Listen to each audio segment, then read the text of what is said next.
வணக்கம். நான் உங்கள் கேஎஸ். இன்னைக்கு நம்மளுடைய கேஎஸ் 10 ப்ரோவில் நிஃப்டி 50ல் நம்மளுக்கு எப்படி பார்த்தீங்க ப்ராஃபிட் அண்ட் லாஸ் வந்திருக்கு அப்படின்னு தான் பார்க்க போகிறோம். இன்னைக்கு வைடு பிவோட் அப்படிங்கிறதுனால கன்சால்டேஷன் அப்படிங்கிறது நாம் எதுவும் இன்னைக்கு ட்ரேடு எடுக்கல. ஓகே, ஸோ இருந்தாலும் நம்மளுக்கு என்ன ப்ராஃபிட் அண்ட் லாஸ் கிடைச்சிருக்கோம், பிஎன்எல் இன்னைக்கு கிடைச்சிருக்கோம் அப்படிங்கிறது தான் நம்ம இன்னைக்கு பார்க்க போகிறோம். Okay, right. ஸோ நம்ம இன்னைக்கு மார்னிங் ஓப்பன் ஆகும்போது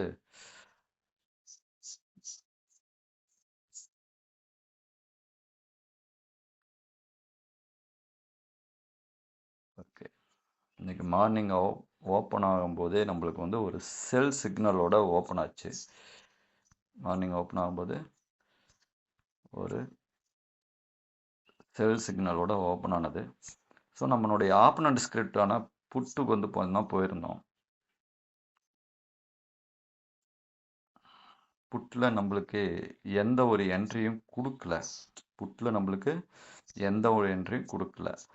அதுக்கப்புறம் ஒரு 10-15 அந்த டைம் டியூரேஷனில் நம்மளுக்கு ஒரு என்ட்ரி கொடுத்துருந்தது. 295ல் ஒரு பை என்ட்ரி கொடுத்தது. First target, second target, third டார்கெட்னு 3 டார்கெட் அடிச்சிடுச்சு. அதுக்கப்புறம் நம்மளுக்கு ஒரு ட்ரையல் பண்ணிகிட்டே போயிருந்தோம். நம்மளுடைய ட்ரையலிங் ஸ்டாப் லாஸ் அப்படின்னு பார்க்கும்போது 336ல் நம்ம எக்ஸிட் ஆகிருப்போம். 312ல் எக்ஸிட் ஆகிருப்போம். அரௌண்ட் 17 பாயிண்ட் நம்ம ப்ராஃபிட் புக் பண்ணியிருப்போம். ஏன் நம்மளுடைய டார்கெட் அப்படின்னு பார்த்தீங்கன்னா 369 பார்த்தீங்கன்னா நம்மளுடைய டார்கெட் அது அச்சீவ் ஆனது. பட் ட்ரையலிங் ஸ்டாப் லாஸ் அடிச்சுட்டு போயிட்டு அதுக்கப்புறம் அச்சீவ் ஆச்சு அப்படின்னா நம்மளால் புக் பண்ணியிருக்க முடியுமானா முடியாது. ஓகே, அதனால் நம்ம 312லேயே எக்ஸிட் ஆகிட்டோம். ஒரு செல் ஆர்டர் கொடுத்ததும் மறுபடியும் 336ல் நம்ம என்ட்ரி கொடுத்தாலும் அப்போ அது நியூ டார்கெட் 369 நம்ம போய் ஃபஸ்ட்டு முதல்ல கொடுத்த டார்கெட் அப்படி 369 நம்ம எக்ஸிட் ஆகிருப்போமா அப்படின்னு கேட்டிங்கன்னா எக்ஸிட் ஆகிருக்க மாட்டோம். ஏன்னா அப்போ இருந்து மறுபடியும் ஒரு 5 டார்கெட்ஸ் நம்ம பார்த்துருப்போம். ஆனால் அது ஒரு 2 டார்கெட்ஸ் முடிச்சுட்டு தேர்ட் டார்கெட்டை பக்கமாக போயிட்டு மறுபடியும் நம்மளுக்கு ஒரு ட்ரையலிங் ஸ்டாப் லாஸ் அடிச்சிருச்சு.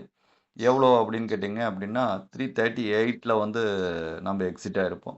ஒரு 2 பாயிண்ட் மட்டும் நம்மளுக்கு அதில் ப்ராஃபிட் கிடைச்சிருக்கும். டோட்டலாக நம்மளுக்கு 19 பாயிண்ட் ப்ராஃபிட்டில் இருக்கும். அதுக்கப்புறம் ஒரு செல் ஆர்டர் கொடுத்ததுனால நம்ம நிஃப்டியில் கால் சைடில் பார்த்திங்கன்னா மாறி இருக்கும்.